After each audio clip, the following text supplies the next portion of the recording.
Orange bird feeder. This is what we need. Half cup of bird seeds, 3 tablespoons of lard, string, half orange.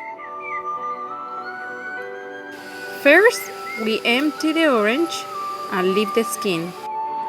Then we mix the seeds with the lard and we mix it all well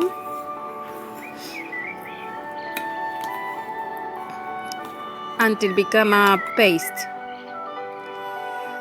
We filled it on the half orange,